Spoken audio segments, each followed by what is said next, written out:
Welcome to the Rob and Kale podcast. Rob Sanders. Fuck you. Fuck you. Kale Carolina Jackpot Hall. And fuck you. Who's next? The Rob and Kale podcasts. Let's go. And welcome into the Rob and Kale podcast. My name is Rob Sanders. Thanks for joining us this evening. As we roll along, ladies and gentlemen, we're getting closer and closer to football season. And with that, this gentleman who is the #1 Gamecock YouTuber on the planet, and I said it last week and I'll say it again, if you get close to his heart, you will hear the sound of America. He is my friend and yours, Mr. Carolina Jackpot, Kale Hall. Kale, what's up, buddy?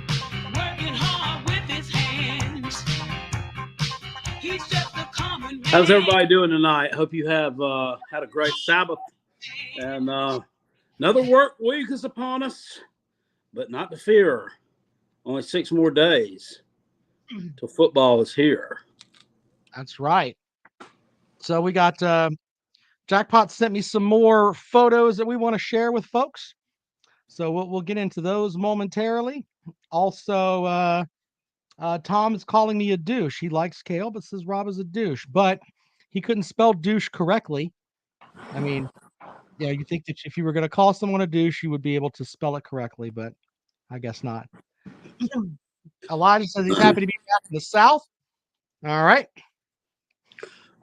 Tom, you wouldn't happen to be the same Tom Reed who was the head coach at NC State back in the early 80s, would you?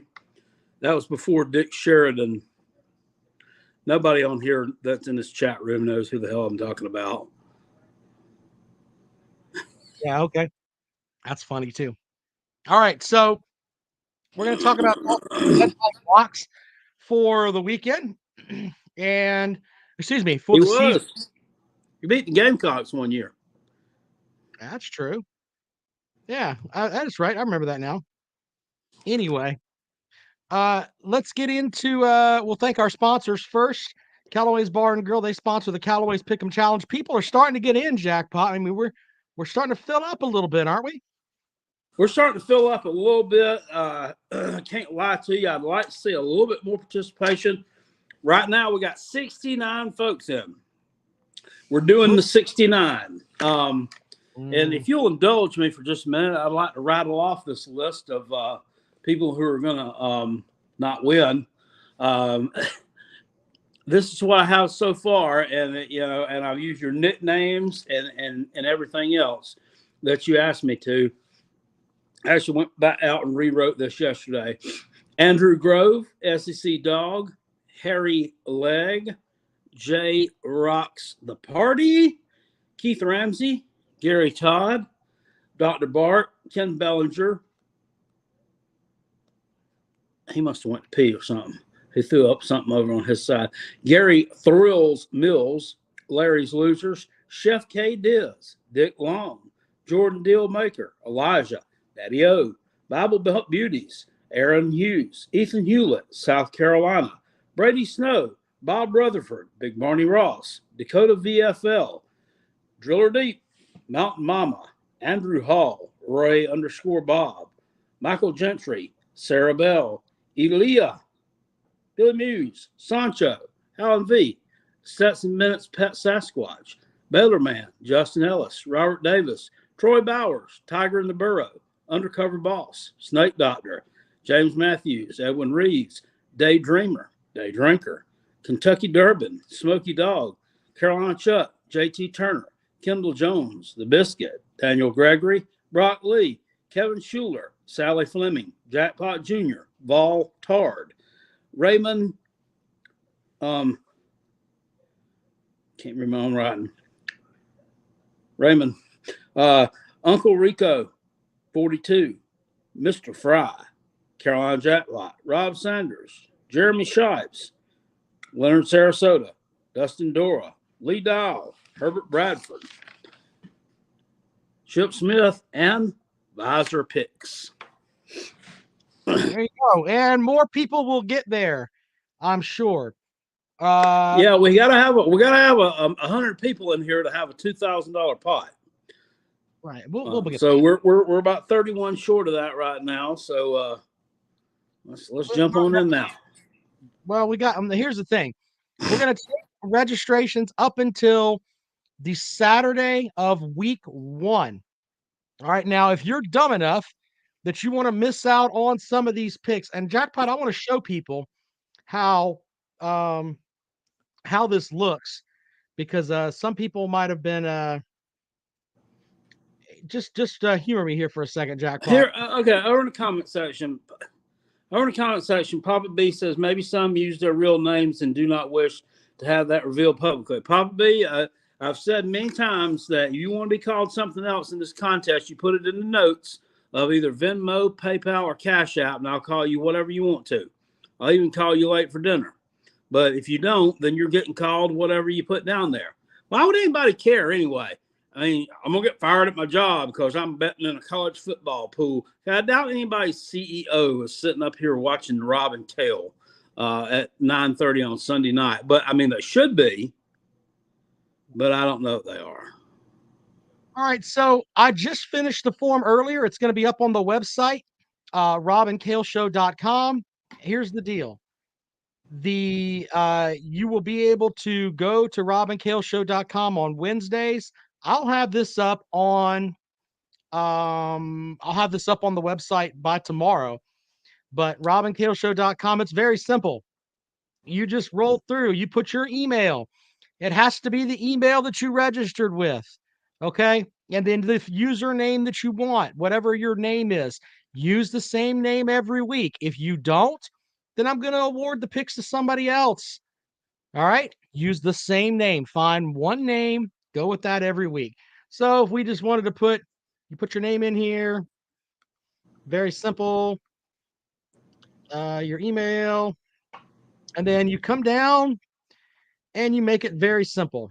You go Northwestern versus Nebraska. Northwestern is a 9.5 point underdog. I got to change that. But anyway, this is how it will look. So Northwestern's a 9.5 point underdog. You would, let's say you like Northwestern minus 9.5. You just hit that. Boom. There it is. It'll come down. You pick every one of them just like that. And then once you do, you come down to the end. All these games will be here. You just fill out the form and hit send. It's very simple, right, Jackpot? I mean, it's absurdly simple. It's so simple a baby could do it. Now, here's the thing, though. Once you submit it, if something happens and you want to change your picks, you can change your picks up until high noon on Saturday. Okay? Now, whatever one that you submit last, you could submit 27 forms. No one cares. But whatever one that you submit last is your final form. If you submit a form after 12 o'clock, that form is not valid. All right? Because we don't want someone kicking a field goal or something and you getting an advantage on everybody else. There is no cheating in the contest. You have to have your stuff in by noon. And once again, whatever your thing is, whatever your last form that you fill out, you can change it anytime you want up until noon on Saturday. Now, once the games are over, I will update the standings. The standings will be on the website. Very simple, robandkaleshow.com. Update them there. Some of y'all don't like Facebook, and that's fine.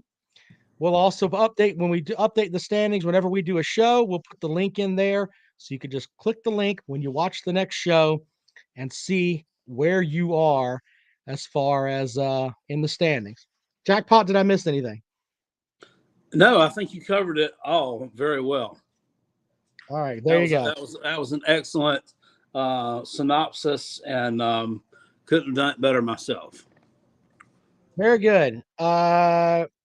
JT says, do I have to have a beard to post here? Well, there are people without beards. They're called women, sir. Remember that. Anyway. I disagree. I had a lady that used to serve me square pizza that had a beard. You probably hit it. No, I was in elementary school, you nasty fuck. Doesn't matter. You'd have been one of those guys slinging it from elementary school. I could see Jackpot doing it. Why not? I mean, you had your own spank shed at 12. What?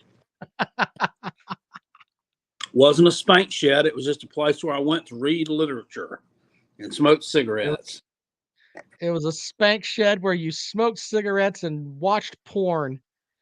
Brock Lee said, what do I think of the new commit? I don't know. I got to sit here and watch some film on him, but I will have an opinion on him Wednesday. Normally I make a video about these commitments, but I mean, they're coming in, honestly, they're coming in so hot and heavy right now that it's hard to keep up. It really is. All right. Well, first of all, let's get a couple things out of the way. We thank Calloway's for sponsoring it. Calloway'sBarandGrill.com. You Georgia folks that are coming to town, don't be a cunt and go to some app. Don't travel to Columbia and say, you know what? I'm going to go to Applebee's. Now, don't do that. Go and support a local business. Of course, Calloway's is on Highway 1, diagonal from the Walmart in West Columbia. It's 3 minutes from, actually, it's about 7 minutes from the stadium. So it's very simple. Big Barney Ross, big shout out to the USSR for signing Brittany Griner to a long-term contract. Very good, sir. She's going to dominate in prison basketball over there. She's dominating ball here. Why not? Without question. Anyway, but yeah, go to Calloway's, get yourself some wings, all of that good stuff. And all of that. Yeah, Kirby's Advisors got it correct. Fuck the franchises. Always rather support the locals. Yeah, if you go to Calloway's, you can actually have a beer with the guy that owns the damn place. This is the way that it is, and they take care of the show here. Also, we have story time with Uncle Jackpot, courtesy of Dennis Wilson, DNC Trucking and Transport. Dennis will be in the competition. Dennis, I mean, his picks last year were like Peg and Megan's picks are going to be this year. They were the shits. He hopes to rebound. But we do have a story with Uncle Jackpot. Jackpot, read away. It sucks to be a Gamecock. My shithole team just landed a commitment from a kid from Camden, South Carolina that Clemson backed off of. We think we were big time, but we were actually just a poverty government cheese EBT welfare program. It always, and as always, sucks to be a Gamecock. Go Tigers. That's right. Dennis Wilson, DNC Trucking and Transport. Thank you for I even added a little bit of zest to that one there. So, I mean, all facts from Jackpot. Everything Jackpot said there was absolutely true. So good stuff, Jackpot. All right. Well, Jackpot, you sent me some things here too. Do you want me to? I'm going to open up one of these here and download them really quick here. And these are some pictures that I thought we'd go through really quick here. There are just some dumb things that I like to pull from time to time. Yeah. No, not dumb. It's all right. So let's see here. No, I'm not dumb. They're dumb, but they're dumb. Okay. All right. So the first one, Jackpot. Let's see if I can get this shared up. Something's happened here. Uh-oh. Jackpot's camera down. Oh, shit. Oh, damn it.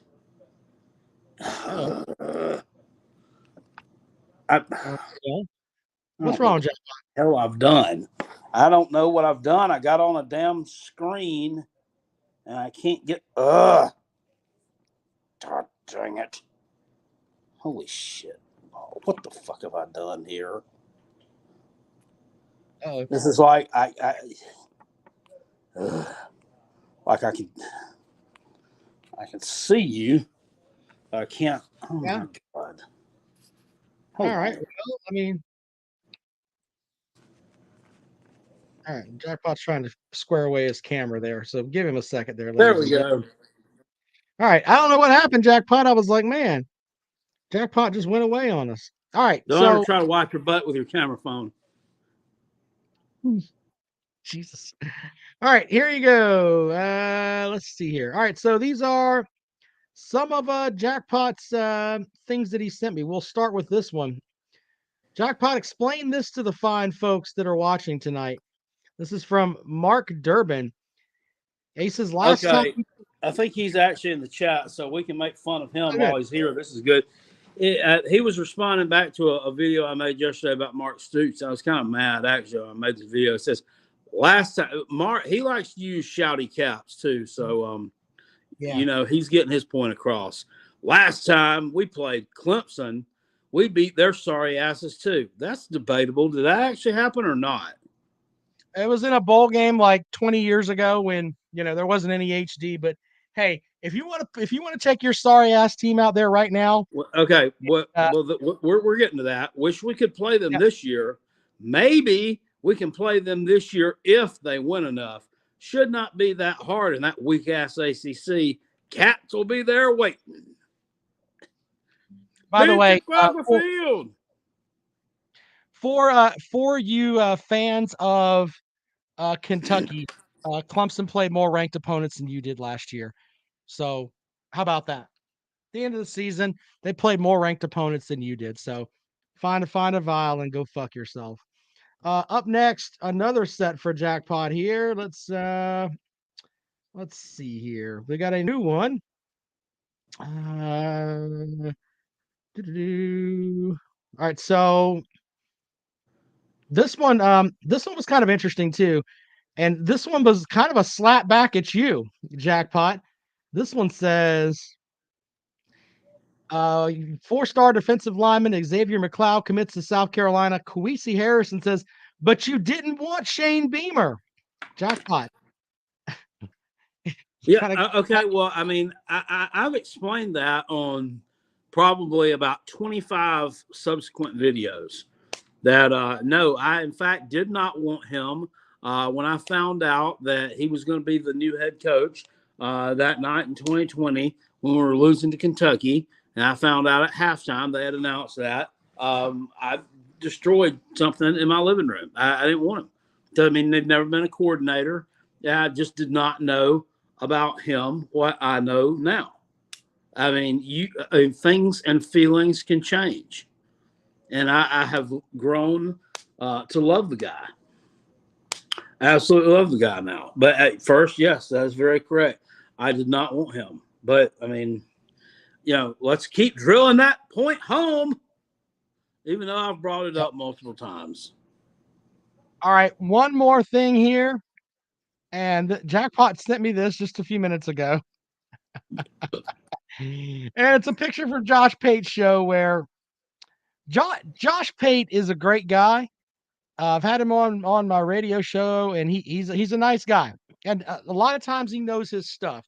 But let's not put anything else out there. In Josh Pate's perfect world, Tennessee, Florida, and Georgia would all go 12-0, 11-1, 10-2. Okay. That's what he wants.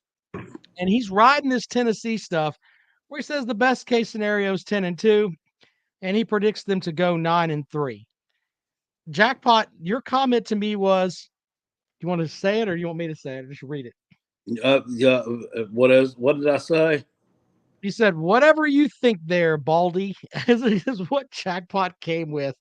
Yeah, I mean, of course, first of all, I don't think they're going 5-7. I mean, I just don't think that would happen unless they had like a Clemson. I don't know what, like how shocking it was that Clemson went 9-3 in the regular season last year and played those close games against all those doo-doo teams and had no offense.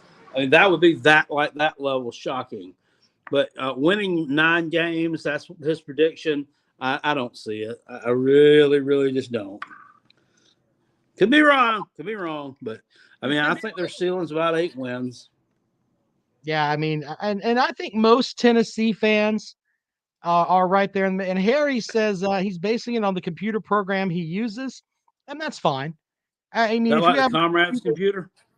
Yeah, the Comrade's computer. I mean, I think Comrade was it 2 seasons ago, literally said the computer's never wrong. And every Sunday he'd come in here and we'd have 5, that's when we were doing 5 games. And every Sunday he'd come in here and he would be like 2-3 or just some shitty number that just didn't make any sense. And we goofed on him that his computer was like an old AOL computer.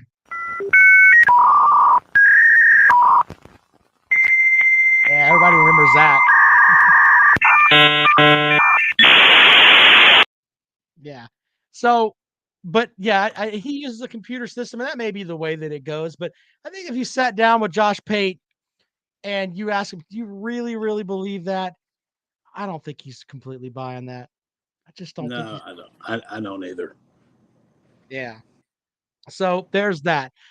Anyway, some comments from over there. Tennessee will never suck booty with Heupel. That's what the comment says from Dr. Barkley. Also, will never be consistently elite or win a natty with him. Just his opinion. Okay, there's that too. That's valid. Billy says, "What is our prediction on Auburn this year?" He's got them at 3-9. Auburn's. We may have to look at that. So, and then Leonard Like and, 6-6. Leonard says, "Laugh all you want, but Tennessee was within a few points from going 9-3 last year. Opposing fans see Heupel moving this program in the right direction, but most won't admit it. I see 8-4 this year." All right. Well, look, you could be moving in the right direction, but that kind of pivots into what we were talking about with Lynn J. Dixon, who I think that young man has got some issues. And what I mean by that is that either he's got issues or somebody's giving him some bad advice. How do you go somewhere after you were at West Virginia, you leave there, go to Tennessee, and you're there 18 days, and then you leave Jackpot?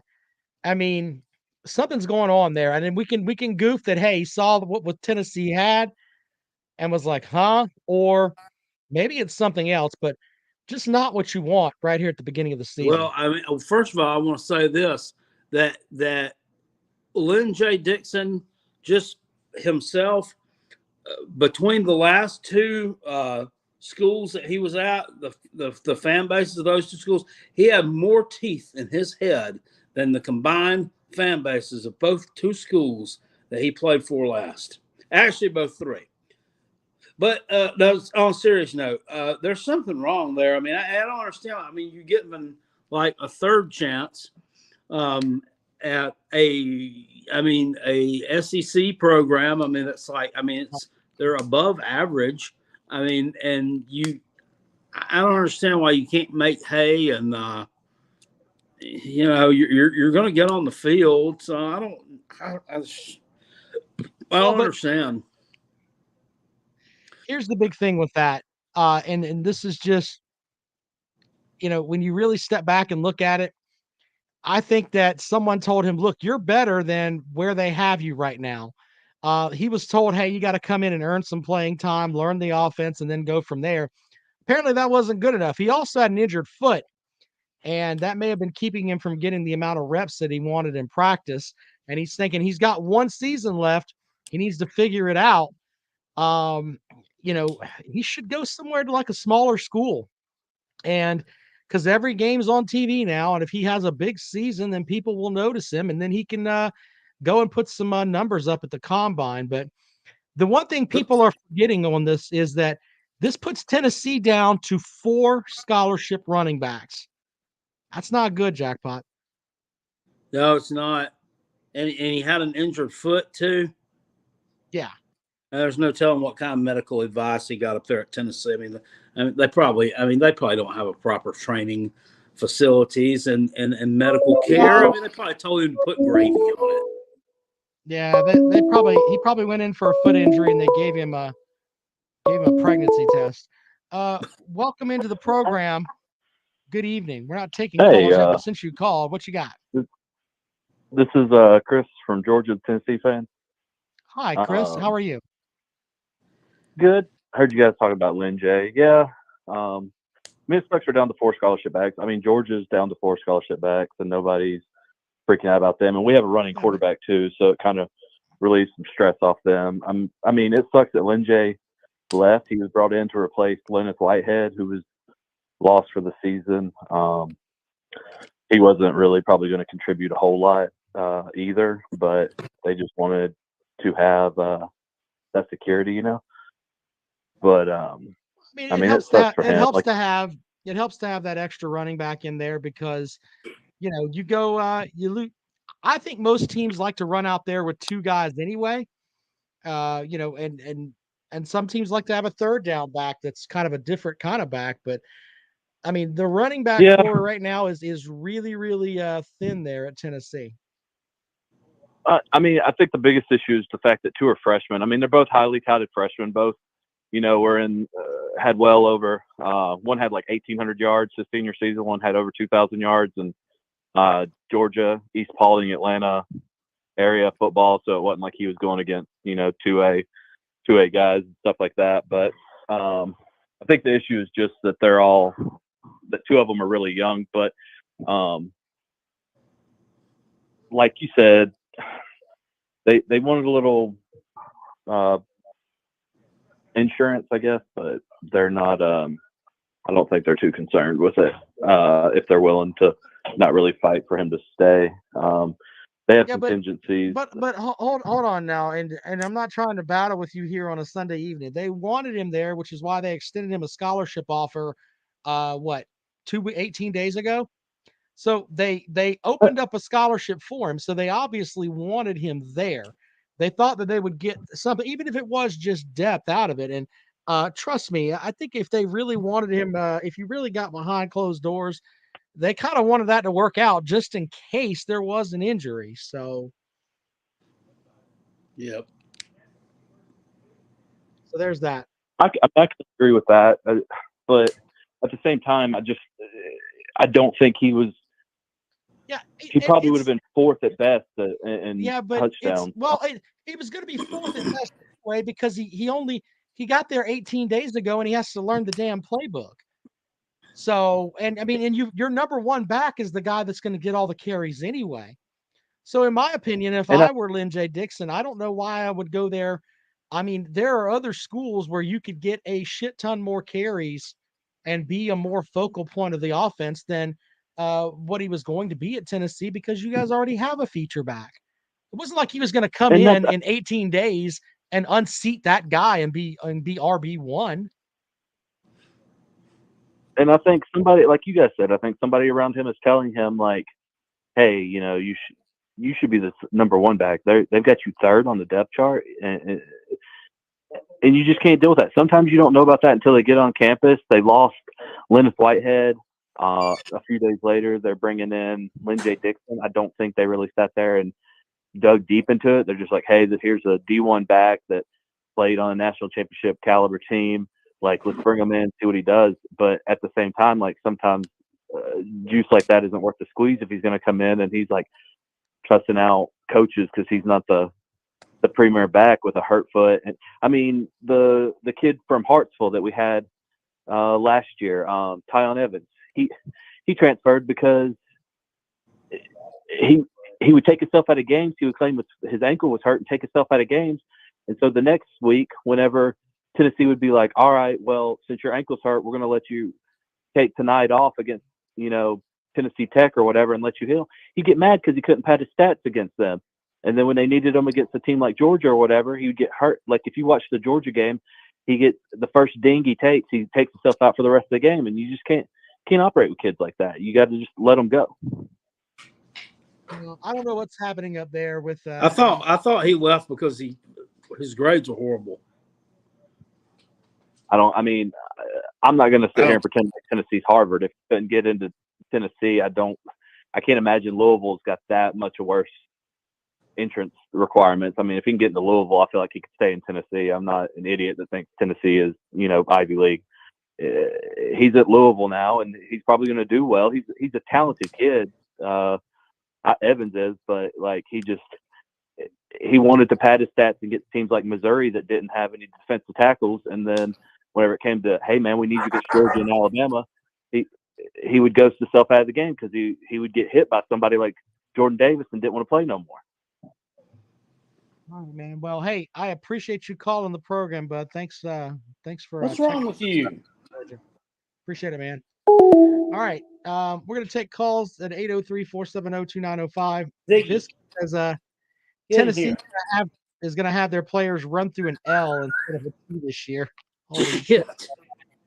Good stuff there, Biscuit. All right, so if you want to join the program, 803-470-2905. Jackpot, I mentioned that we were going to do some lead pipe locks, as we call them. Do you have some lead pipe locks that you would like to throw out there for this upcoming football year? Oh, yeah. All right, go ahead. Okay. Of one of the two, Cincinnati and BYU, Arkansas will lose one of those games. BYU is not that far fetched. I could buy into that. I'm not sure about Cincinnati, but BYU is the way to go there. That's pretty good. One of my locks for the season, and I mentioned this the other day on the show. Clemson had 12 touchdown passes all season last year. They'll have that by the end of week 4 this season. Jackpot, what do you got next? Okay.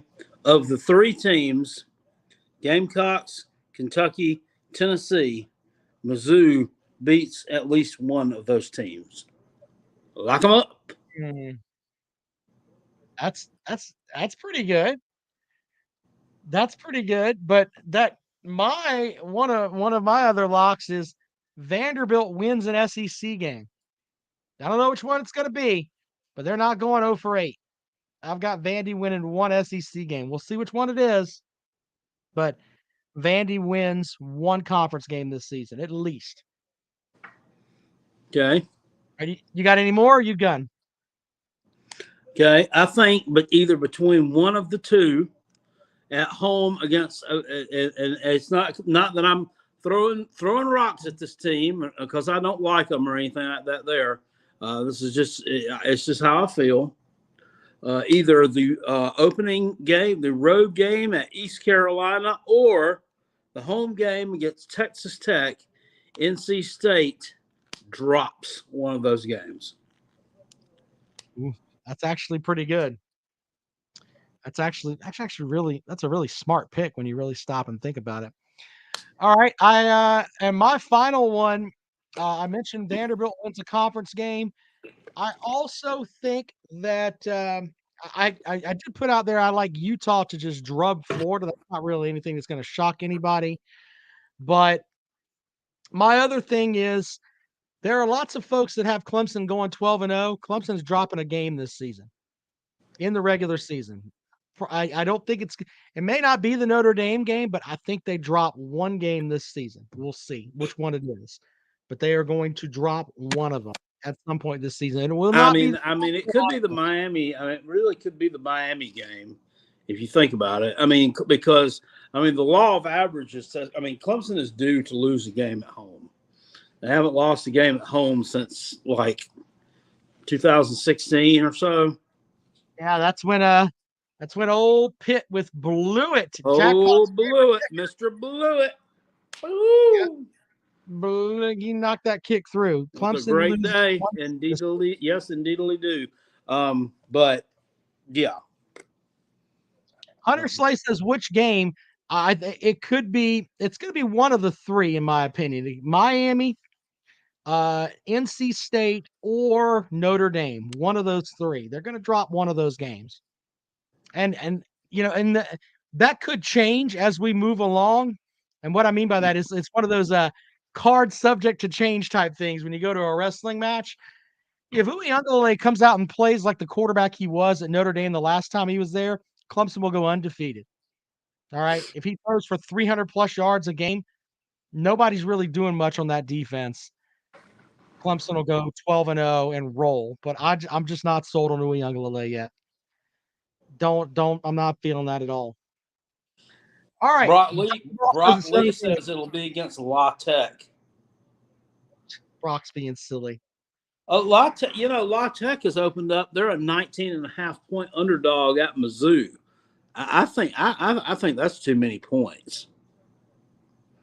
I agree on that one. All right, so we'll take calls now. 803-470-2905, 803-470-2905. That is the number to dial if you'd like to join us here on the program. Brent says Clemson will lose to NC State. Look, at some point, streaks have to end. All right? Like, Clemson has beat NC State. I can't remember how many times. It's an absurd amount. Oh, and I'm sorry, they lost to them last year. Before that, their home winning streak against them is insane. Other than that, Clemson's never lost to Louisville when they've been in the ACC. Yeah. There's things that are out there. You can't have the crazy home winning streak that Clemson has had and not have a hiccup here or there. So, yeah, I mean, one of the streaks will come to an end eventually, and nobody's going to see it coming. It's like the UFC fight last night where Usman lost, and people like he was like a plus 300 or whatever. So, I mean, it's going to happen, and it'll hit somebody in the face. So, there you go with that. Zona says, is Egg Bowl on Thanksgiving again this year? I think so. The Biscuit says, Vandy over 7-6 Tennessee. We'll be peeing in the end zone on Turkey Day. Turkey Day, yeah. All right, 803-470-2905, Jackpot, as we got some folks. If they want to call, there's the phone. It's open for you. Huffer Billy Paul says, NC State will be out for blood in this one. Trust me. If DJ isn't throwing for 300 per game, Klubnik starts that game. Yeah. Okay, well, I guess Klubnik's starting that game. I think that, and by the way, I love people that in the chat room that they get upset and the first thing they want to, I'll put money on it. Well, goddamn, congratulations. Just because somebody disagrees with you, you're talking about, I'm going to bet. I love the people too that want to bet with Jackpot. Everybody wants to bet Jackpot.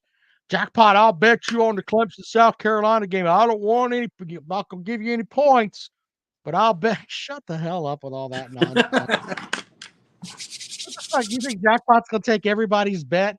No points, straight up Clemson and South Carolina? Get out of here. I don't bet with people on the internet like that because they won't pay. Oh. Hunter says that's called calling an MFer out. Okay. That's funny. All right, let's go to the phones. And we'll welcome in the caller here. Welcome in. Good evening. Hey, how are you guys tonight? Hi, how are you? Good. So, hey, I saw the chat, and I just wanted to say there's a lot of people who are high on their team. The thing that I'm not high on is the Pac-10 or 12 or 8 or whatever it is, and the other conferences other than the SEC. I mean, I don't know how even the big they don't compare. So anyway, my point is, whenever they start touting their team and they're in one of those conferences, you go ahead and discount it. They're not any good. So in your opinion, Vanderbilt's a better team than any team from the Pac-12. Almost. I mean, maybe Ohio State could be better, but other than that, yeah, maybe. I'm just saying that truly, at some point, the competition makes the team stronger, and Ohio State plays nobody. I mean, really. And so that obviously Penn State's no good. They can't ever contend. Michigan goes into a playoff game and gets mollywopped by Georgia.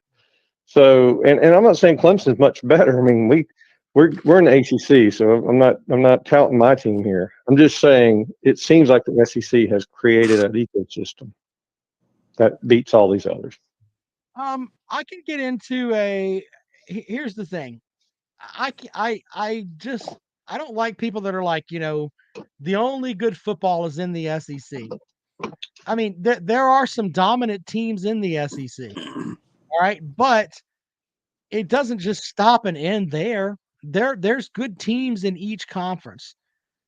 I mean, you can find, Oregon's going to be they're a top 12 team.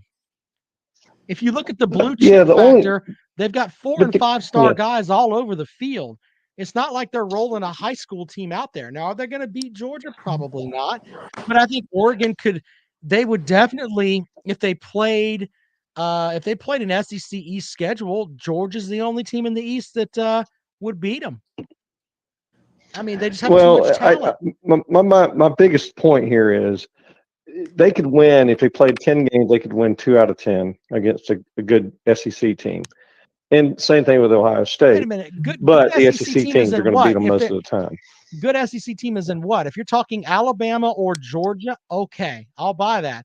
But or LSU when they're hitting, I think even Arkansas at some point here soon is going to do the same thing. Arkansas. And so, okay, wow. All right, man. yeah, Arkansas is a really strong team. I mean, they beat Wisconsin. Iowa. I mean, let's be No. honest. Iowa, Penn yeah, State. they beat Penn State. No, Arkansas is a good team, and it's funny when we talk about it. I'm trying to point it out that I just think that there's odds-on favorites in the SEC to beat these teams. Right. Arkansas has, since Mizzou entered the conference in 2012, Vanderbilt has 19 conference wins. Arkansas has 20. Arkansas is not a good program. They're not a power program. They had a good you're looking at season. It from 2012 is my point. Look at it from 2016 and forward. I'll tell you what. Okay, not much better. And from 2016, then the only thing that matters is Clemson winning the national title. They beat Alabama. Fuck the SEC. They were the national champion. That's what happened in 2016. Do you want to talk about that? Or do you want to look at a 10-year window where Arkansas just really wasn't that good? Well, they weren't. What I'm saying is Arkansas now has the recruiting, they have the players, and they have the coaches to do this at this point in time to be that good. And they're going to contend. You'll see. I mean, they already started putting people on ropes. Texas certainly couldn't beat them. And Texas is not going to be that good this year. So the fact they're going to be in the SEC is kind of going to be funny to watch. But there's a difference. There's a higher level of quality of football, is all I'm saying, in the SEC. And it's not all across the board. I mean, Vandy's not great, for God's sakes. But if you look at the big teams, LSU, even Florida, which is down now, come back, Auburn, Alabama, will buy that Georgia. Your top teams are good. I mean, are great. Georgia and Alabama are great. LSU's got a question marks, etc. But after that, I mean, come on, man. You got a bunch of 6s and 7s in there at the best. That's because they're playing each other. So bullshit. They play outside. They play outside their conference to do fine. No, sir. That is complete bullshit. Oh, just because they play each other, that's why they're 6s and 7s. That's not true. That is completely not true. We could talk about Wake Forest hanging 55 on Texas A&M the last time they played them. Texas A&M ducking them in a bowl game. I mean, there are spots there where you can look at what Clemson's had more wins over Alabama in the past 10 years than LSU's had. I mean, that's just silly. It's absolutely silly, man. How many games do the SEC teams have to play? How many games to each other? And at the end of that, how many games are they going to win and lose? They play 8. They play 8 games. Okay, they play 8 games. And if you play, well, but right now they play 8. And of those 8, if Alabama and Georgia aren't on your schedule is kind of flat. This year it's flat. Well, this year it's flat. I don't think it was flat when LSU won Natty, And there's other pop-ups, teams that pop up. And Florida looked really good up until Mullen blew up. So and I think that's going to keep going. I mean, South Carolina's going to come up. I think Tennessee's going to come up. I think you're going to see this happen in the SEC more than you see it happen. Hell, it hadn't happened in the Big for a long time. And the Pac is useless. That I can get into. And every time, let's be real. The Pac-12 is just Oregon, and that's it. Hey, man, I appreciate you calling me. Thank you. All right. Thank you. All right. 803-470-2905, 803-470-2905. Ziggy. Jay says, Rob, your SEC tramp stamp is showing. Pull your shirt down. What are you talking about? I don't know what you're talking about. Happy says KJ is a talent. I'll give Arkansas that. They do have some solid players. They took a drop in experience last year. How much? Guess we'll see. I can say this for Arkansas. They've always been a decent team, but I want to say in the early to mid 2010s there, they went to shit in a hurry.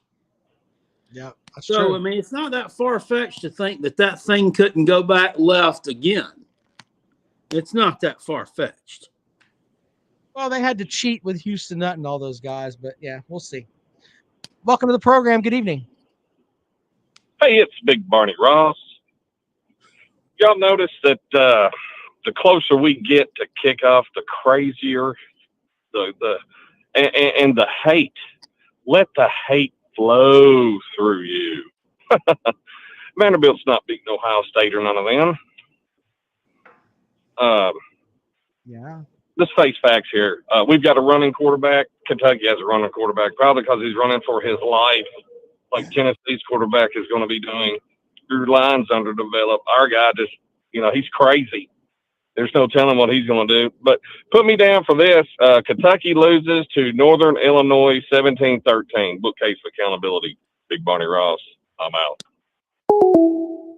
If that actually happens, Kentucky had problems with the snake last year, so they could lose to a directional school. Who knows? I've already said that I don't know if it's this year, but they're going to end up going out there and laying a big, shiny, well, not so shiny turd against one of those MAC teams that they schedule, and you're going to look stupid for doing it.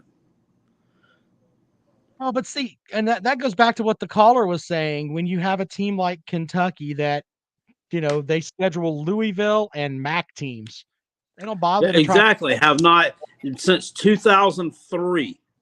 It's been since like 2003 since they played another Power 5 team out of conference, other than a bowl game, other than Louisville. Florida hasn't played. What kind of schedule is that? How is that challenging? How is that fun? For your fans, I don't get it. It's not. Not the Gamecocks who played some big gauntlet of great teams. And one could say that Clemson's even scheduled a better, mix of other Power 5 teams outside the ACC. To play than the game. The Gamecocks have North Carolina State and UNC. That's better than scheduling nothing but fucking MAC teams. Well, and South Carolina also scheduled UCF the year that UCF was like 10-2. One of those losses was to South Carolina. And there's been other games at South Carolina. Oh, yeah. Blake Bortles. Blake Bortles out there. Yeah, fuck that guy. But no, there are certain schools that do that. And then you have Florida, who hasn't played a non-conference Power 5 game outside of the state of Florida since like 1992. All right. It's shameful the way that they schedule. Shameful. And then they're like, well, that ends next year because they're actually going to Utah. Utah's going to smack that ass next year too, probably. I'll put that on the bookcase of accountability. Fuck Florida. There you go, Jackpot. 803-470-2905. Biscuit says Kentucky is a confused basketball school. When they schedule the MAC, they think they're scheduling a 9th seed. Biscuit off the top with some good stuff tonight. Good stuff there, Biscuit. Great to have Biscuit back in the mix there. 6-9 game. Yeah, there you go. All right, 803-470-2905, 803-470-2905. Herbert says Miami's going to give Clemson a better game this year.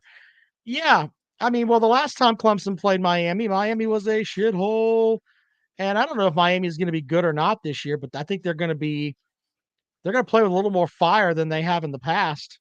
I can agree with that. Zona Tucson 93 says Florida better not pussy out next year. I doubt it. They're not playing Army, are they? No. He's talking about bailing on that Utah game. But that's what I'm saying. That's the only team people bail out again. I got it. We're talking about Coastal Carolina is playing Army in the first game of the regular season. Yeah. And somebody had said something. They said they thought Coastal was playing BYU again this year, and it was going to be the Mormons versus the Mullets. This was earlier. And no, they're not. They don't play this year. I said they play Army. It's going to be the Muskets versus the Mullets. Good point, sir. I'm with you on that. All right. Well, Final call for calls 803-470-2905. By the time I'm going to have up on the website robandkaleshow.com the link for you to pick your picks for the games for this week. There are, hold on, let me look at the thing here. I want to make sure I tell you exactly how many games there are. I got to go back and edit because I had one team wrong on this thing. 1, 2, 3, 4, 5, 6, and 7 games, Jackpot. 7 Yep. games the first week.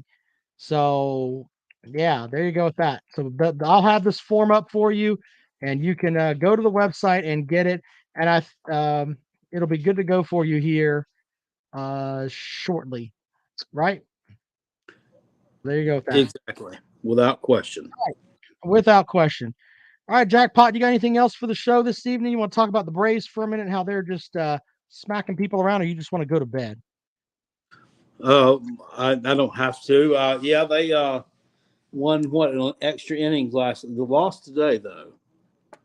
They lost today, but they lost to one of the teams with the team with the best record in the AL. They took a series from Houston after taking 3 of 4 from the Mets. They're 3.5 games out, and they're looking pretty solid.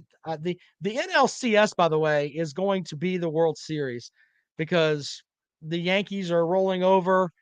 I'm not really buying anybody else in the AL right now. I mean, Houston. My son was telling me that the playoffs have changed format again this year. Yeah, I read that. The Braves were pretty much guaranteed a playoff spot. That's true.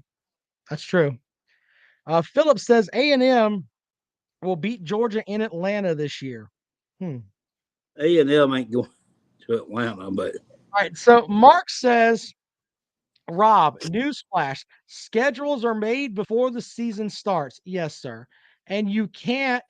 The point is that you can schedule someone other than some of these MAC teams that Kentucky schedules, or these other teams that Florida schedules. You can make your schedule a little bit tougher if you choose to. Now, if you want to be a puss and not do that, then that's on you.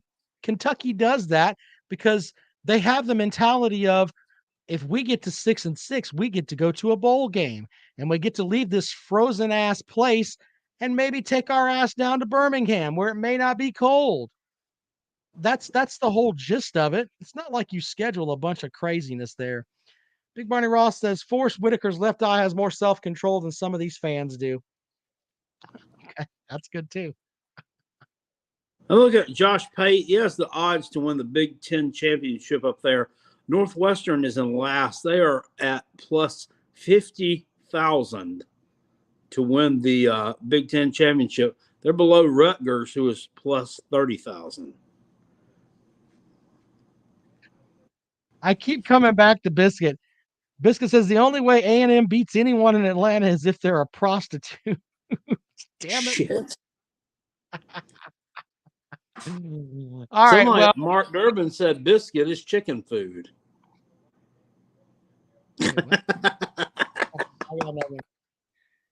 Well, anyway, you know what's best about talking season, Jackpot, is when it ends, and not the first week of the season. By September the 10th at about midnight, when we do that show on September the 11th, which will be that Sunday, we'll know more about all of these teams. We'll know about Tennessee. We'll know if South Carolina, if they're 2-0, their season's completely changed. We'll know a lot about everyone. What if Oregon goes and beats Georgia in week 1? Not saying it happens, but if it does, then the thoughts on Oregon completely change because the rest of their schedule is hot dog water, and they may end up 12-0. We'll know everything by September the 11th when we do this show. That's the best part about talking season, is that it ends, and then pretenders have to actually play, Jackpot. What are you laughing at? The comment section. Oh, what did I miss? I was laughing about the biscuit is chicken food comment, and the biscuit said humor only a South Carolina would love. I'm assuming he said only a South Carolina fan would love. I wasn't hating on you. I just thought it was funny. Yeah. Philip Dixon says A&M just built a state-of-the-art $160 million facility. Nobody is going to be able to hang with the Aggies soon. They've had top five facilities for like 10 years, and they still finished 8-4, not ranked last year. But okay. Buildings don't really necessarily win you a lot. You just ask Clemson with their fucking ball pit slides, or little bunks with the drawer on them where you can go to sleep at. Buildings don't always win you anything. That's true. But, other things can win you games. NIL money. Steroids won games for Joe Morrison. Why not? They did. Yeah, they did. They did. All right. Anyway, Huffer Billy Paul says we'll know by halftime of Georgia Tech game if Clemson's DJ is going to be the QB. Yeah. Herbert says only 5 people have hit the thumbs up. Look, yeah, that's something that could really help the show. Just hit the damn thumbs up button. It doesn't hurt you. Yeah, it doesn't cost you a thing. Walt Tula said he wouldn't be surprised to see Shipley score on 2 runs of 50 yards plus against Georgia Tech. Well, Walt runs around with a Clemson penis on his shoulder so that he can just look to the left and lick it. I mean, that's pretty much what that's what I was thinking. I'm thinking, yeah, that's highly likely, since he did it last year and everything. Well, and here's the other thing. I'm not even going to address him. I am going to address Mark. Clemson plays puss. What's your point? Listen to me, sir. All right? I need you to slow down for a second. Stop huffing paint. Stop eating glue. Stop licking paint chips and listen to me. Okay? Clemson played more ranked teams that finished in the top 25 than Kentucky did last year. Put that in your pipe and smoke it, sir. I know that hurts your feelings. And by the way, you don't want any of that Clemson stuff, man. All right? Your coach looks like a thumb with the clap. You don't want anything to do with Clemson. Move on, sir. Move on. Mark says, need to give up the schedule talk for any ACC team. Once again, you play in the SEC East. Clemson played more ranked teams than you did. Stop playing MAC teams and roll the hell on. I'm at the point now where I'm going to cheer for Georgia and South Carolina this year, and Mizzou and Vanderbilt to mouth pump Tennessee and Kentucky, just because their fans have been the shittiest this offseason. They think that they're the absolute best on the planet, and they're really not. That's why I'm looking forward to talking season ending. All these people, best case scenario, they can go 10-2. There is no fucking planet that Tennessee goes 10-2 with the team they have. It's not happening. Dr. Bart says, Georgia Tech is unwashed ass. So it may happen regarding Shipley. I don't know. Clemson played terrible against them last year. Terrible. They didn't. Offense has been a shithole for Clemson. All right, Jackpot. I think we're done, man. Appreciate y'all watching the program. We'll talk to you later on.